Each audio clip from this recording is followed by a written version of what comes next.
যারা স্পষ্ট বলেছে এই ছাত্র জনতার আন্দোলনের সাথে আমরা সম্পৃক্ত না, আপনি তাদেরকে গুরুত্ব দিবেন। আর যারা রাস্তায় নেমেছিল জীবন দেওয়ার জন্য, তাদেরকে আপনি উপেক্ষা করে চলবেন। আপনি নিরপেক্ষ নন, আপনি নিরপেক্ষতা হারিয়ে ফেলেছেন, কোন একটা দলের দিকে ঝুঁকে পড়েছেন। আপনি জানেন বাংলাদেশের মানুষ যদি জাগ্রত হয়, কোন জালেমকে কোনদিন রক্ষা করে না, রক্ষা করতে দেবে ইনশাআল্লাহ। বাংলাদেশের 92% মুসলমানদের অর্থে পরিচালিত দেশের মধ্যে কোন অবস্থাতেই গানের শিক্ষক নিয়োগ দেওয়া যাবে না। এই প্রজ্ঞাপন বাতিল করবেন। যদি এরপরও দুঃসাহস দেখান, যদি বাংলাদেশের প্রাইমারি লেভেলে আপনি গানের শিক্ষক দেওয়ার দুঃসাহস দেখান, তাহলে বাংলাদেশের জনগণ ঐক্যবদ্ধ হয়ে আপনার চেয়ার থেকে নামিয়ে ইনশাআল্লাহ। নাহমাদুহু সাল্লি আলা রাসূলিহিল কারীম, আম্মা বাদ। আউযু বিল্লাহি মিনাশ শাইতানির রাজীম। বিসমিল্লাহির রাহমানির রাহিম। ইকরা বিসমি রাব্বিকাল্লাযী খালাক। وقال رسول الله صلى الله عليه وسلم طلب العلم فريضة على كل مسلم صدق الله العلي العظيم। উলামা মাশায়েখ আইম্মা পরিষদ কর্তৃক আয়োজিত আজকে এই গণমিছিল পূর্ব সমাবেশের সম্মানিত সভাপতি, শ্রদ্ধাভাজন ওলামায়ে কেরাম, সর্বস্তর ইসলাম প্রিয় দেশপ্রেমী ভাইয়েরা আমার, আজকে এখানে কেন আমরা উপস্থিত হয়েছি ইতিমধ্যে বক্তব্য দিয়েছেন। বাংলাদেশ 92% মুসলমানদের দেশ।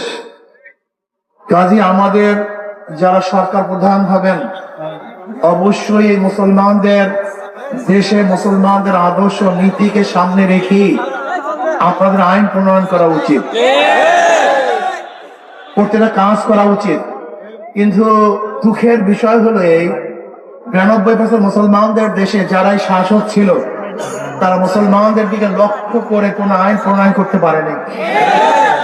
বরং সব সময় তাদের মাথার মধ্যে চিন্তা ছিল, ভাবনা ছিল ইসলামকে কিভাবে ধ্বংস করা যায়।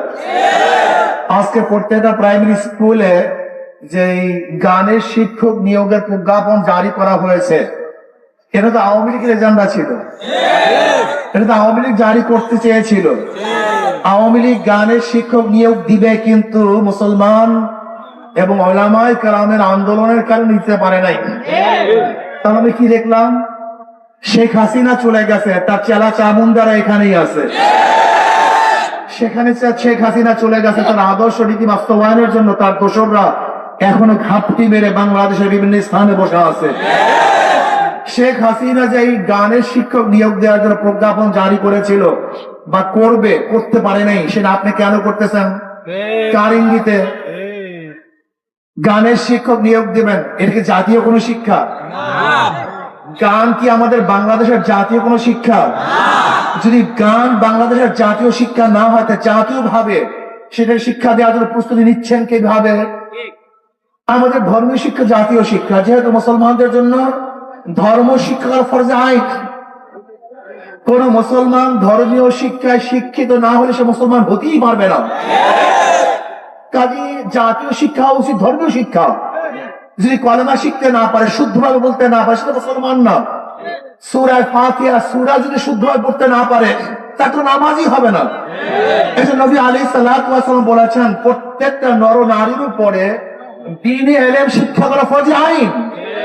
কাজী 92% মুসলমানদের দেশে ফরজে আইন কিভাবে বাস্তবায়ন হবে, এটা সরকারের দায়িত্ব। এই দায়িত্ব সরকারকে পালন করতে হবে। কাজে প্রত্যেকটা ধর্মীয় প্রতিষ্ঠানে ধর্মীয় শিক্ষা অর্থাৎ ইসলাম শিক্ষা দেওয়ার শিক্ষক নিয়োগ দিতে হবে। যদি নিয়োগ দিতে না চান, তাহলে আমি সরকারকে বলবো আপনাকে নিয়োগ দেওয়ার জন্য বাধ্য করব। আমরা দেখেছি আপনি নিরপেক্ষতা হারিয়ে ফেলেছেন। আমি বলবো সরকার সাহেব, আপনি নিরপেক্ষ নাই। আপনি নিরপেক্ষতা হারিয়ে ফেলেছেন।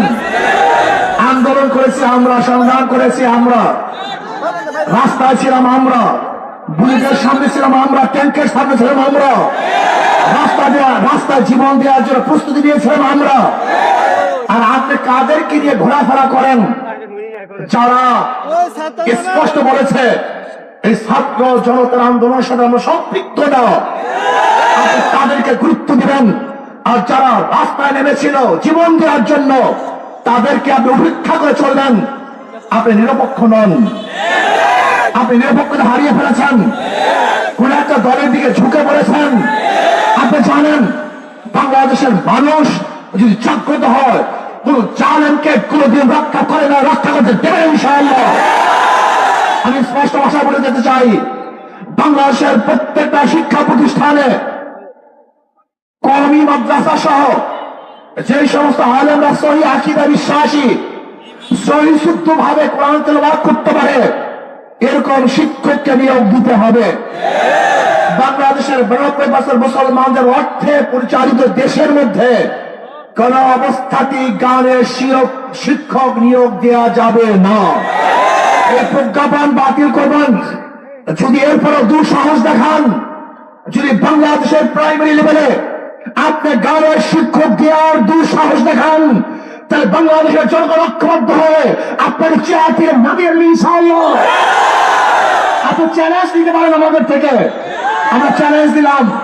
আজকে বাইতুল মুকাররমে যে সমস্ত মানুষগুলি নামাজ পড়েছে, আল্লাহকে সিজদা দিয়েছে, যদি আমরা এই বাইতুল মুকাররমের মানুষগুলি, মুসল্লিগুলি যদি ঐক্যবদ্ধভাবে আন্দোলন করি, তাহলে ইউনূস সাহেব আপনি একদিনও টিকতে পারবেন না।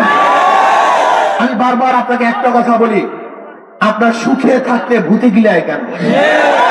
আপনি ভালো আছেন, ভদ্র মানুষ, শিক্ষিত মানুষ, আমাদের দেশের গৌরব, আপনি ভারতের এজেন্ডা পালন করবেন কেন?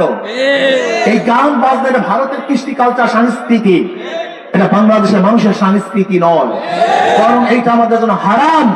অনেক গান বাদ্য আমাদের জন্য হারাম। কাজে কোন অবস্থাতেই জাতীয় ভাবে একটা হারাম কাজ চাপিয়ে দেবেন, এটা বাংলাদেশের তৌহিদ জনগণ সহ্য করবে না। কাজে আসুন, আমাদের দাবি আজকে দুইটা। একটা হলো বাংলাদেশের প্রত্যেকটা প্রতিষ্ঠানে ধর্মীয় শিক্ষক এবং ধর্মীয় পরীক্ষা 100 মার্কের নিতে হবে। আপনি আইন রাখবেন যে ধর্ম শিক্ষা দেওয়া হয় কিন্তু পরীক্ষা দিবেন না। এই সমস্ত ধ্বজাদারি ধোঁকাবাজি আইন আমরা পছন্দ করি না। যেখানে ধর্মীয় কিতাব থাকবে, বই থাকবে, 100 মার্কের পরীক্ষাও থাকবে এবং তার শিক্ষকও থাকবে। আর বাংলাদেশের জনগণের উপরে, এই 92% মুসলিমদের উপরে কোন অবস্থাতে গানের শিক্ষক চাপিয়ে দেওয়া যাবে না।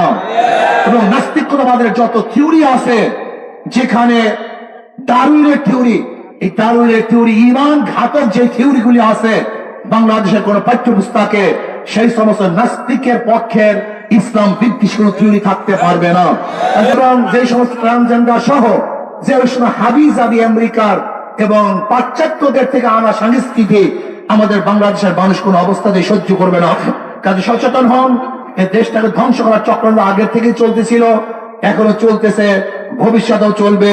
আর বাংলাদেশের মুসলমান আগের থেকে সজাগ ছিল, এখনো সজাগ আছে, ভবিষ্যতে ইনশাআল্লাহ তারা সজাগ থাকবে। আন্দোলন সংগ্রাম করে সমস্ত বাতিলদের সমস্ত কালো হাতকে ভেঙে চুরমার করে ফেলবে ইনশাআল্লাহ।